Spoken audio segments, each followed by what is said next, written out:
एक बार की बात है, एक गांव में राजू और रवि नाम के दो आइसक्रीम व्यापारी अगल बगल के घरों में रहा करते थे। राजू बहुत सरल और अच्छा इंसान है। वह गरीब था, इस कारण एक छोटा आइसक्रीम ट्रॉली चलाकर अपना जीवन बिताता था। रवि घमंड और ईर्ष्या स्वभाव का था।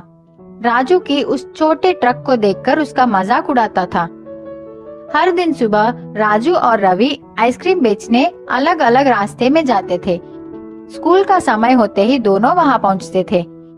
स्कूल के सारे बच्चे राजू के पास ही आकर आइसक्रीम खरीदते थे।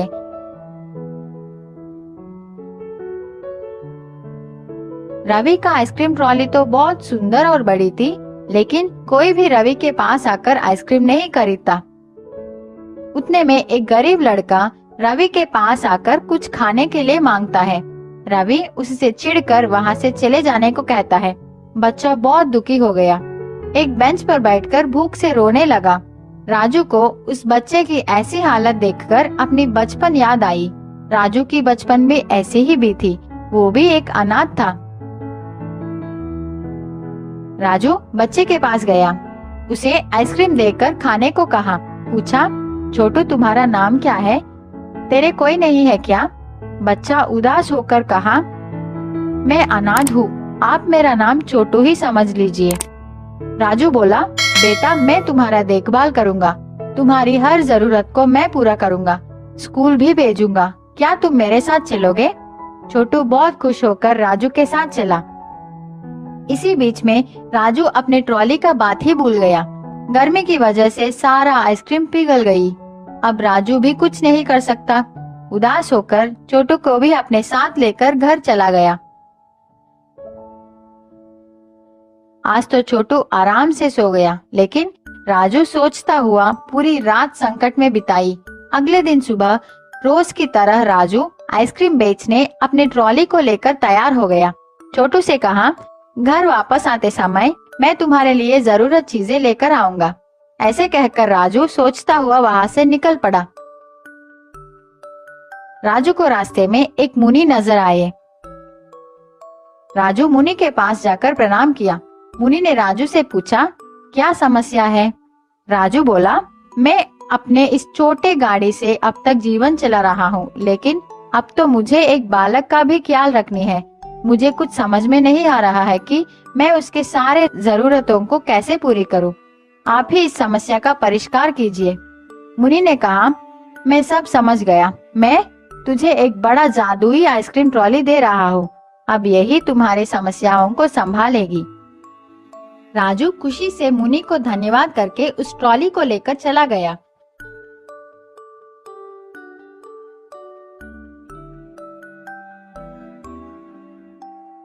रास्ते में आइसक्रीम भेजता हुआ जा रहा था।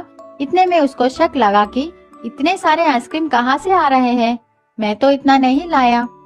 वह डब्बे को खोल कर देखा तो राजू चौंक गया। उसको समझ आ गया कि ये सब मुनि की महिमा है। रोज की तरह राजू स्कूल के पास आ गया। रवि को राजू की इस नए ट्रॉली को देखकर जलन होने लगा। राजू को इस दिन अच्छा व्यापार हुआ, बहुत पैसे भी मिले। उन पैसों से राजू छोटू के लिए नए बैग, पुस्तक, कपड़े खरीदकर घर लौटा। छोटू बहुत खुश हो गया।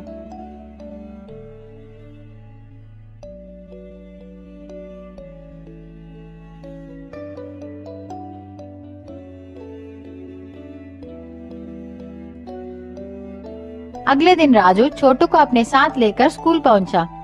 उसी स्कूल में छोटू को ज्वाइन कर दी। राजू का व्यापार अब अच्छी तरह चल रही थी। कुछ दिनों के बाद राजू का जीवन कुछ ज्यादा ही बदल गया, बहुत धनवान हो गया। छोटू भी बहुत खुश है। रवि राजू की इस खुशी को सह नहीं पाया। उसको लगा, क्या ये आदमी आइसक्रीम बेच के इतना ज्यादा कैसे कमा रहा है? जरूर इस ट्रॉली में कुछ तो गड़बड़ है। मैं आज रात ही इस बात को पता लगाऊंगा। रात का समय, सब लोग सोने के बाद रवि चुपके से राजू की आइसक्रीम ट्रॉली के पास आकर ट्रॉली के अंदर देखा। उसको तो खाली आइसक्रीम छड़ी दिखाई पड़ी, लेकिन शक के कारण रवि एक हथौड़े से मार मार कर उस ट्रॉली का सर्वनाश कर दिया। रवि को लगा कि कोई जाग गया है। वह तुरंत वहां से भाग गया। अगले दिन सुबह उठकर घर से बाहर आकर देखा तो वह चौंक गया। उसकी ट्रॉली तो टूट गई थी। रवि राजू की ट्रॉली को देखा, वह तो ठीक है। रवि अपना सर पकड़कर रोने लगा। सीख, कभी भी दूसरों की खुशी और विकास को देखकर ईर्ष्या नहीं करनी चाहिए। हमारी सोच हमेशा अच्छी होनी चाहिए। अगर हम किसी को अच्छा करेंगे तो वह भी हमारी भलाई ही करेगा।